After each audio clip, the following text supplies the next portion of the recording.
25% de fréquentation en plus à cause des épidémies de grippe et de dengue.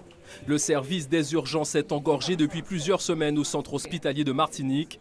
Le personnel est sous tension. C'est pas humain qu'on passe 3 jours sur un brancard dans les couloirs hospitalisés, faute de lit dans cet hôpital. Novembre 2017 en Guadeloupe, l'incendie du CHU de Pointe-à-Pitre a considérablement aggravé la prise en charge des patients et le suivi des soins. La délocalisation partielle des services de l'hôpital n'a été possible qu'avec le concours des établissements de santé privés. Le nouveau CHU, tant attendu, ne sortira de terre qu'à l'horizon 2022. Quant au centre hospitalier de Mayotte, il est dimensionné pour 300 lits, mais accueille près de 900 malades. En Outre-mer, les plans d'économie imposés au milieu hospitalier vont conduire, comme à La Réunion, à la suppression de 130 postes et de 130 lits.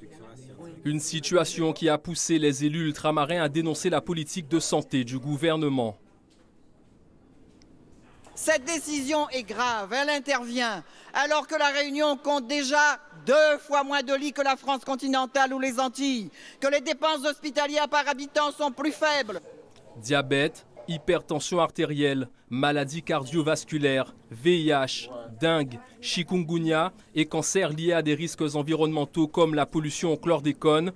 Alors qu'il doit faire face à des situations sanitaires particulières et propres à chaque territoire, la majorité des hôpitaux en Outre-mer est vieillissante et pour beaucoup sous-dotée et en déficit. Situation encore plus compliquée pour Mayotte et la Guyane du fait de l'immigration clandestine. Exemple en Guyane, où 13% des personnes hospitalisées sont d'origine étrangère et n'ont pas de prise en charge.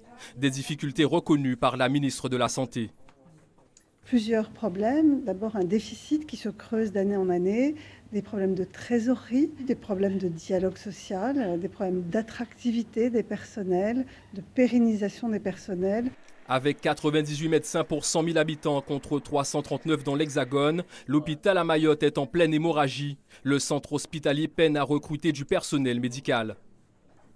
Ces remplaçants désertent, ils ne veulent même plus venir sur l'île. C'est à Paris que ça bloque, quoi. Je veux dire, ils ne veulent pas comprendre qu'ici, on est dans une situation catastrophique et que si on continue, on va compter ça en perte de vie humaine. Le plan de santé du gouvernement devra garantir l'égalité des droits à la santé dans la République.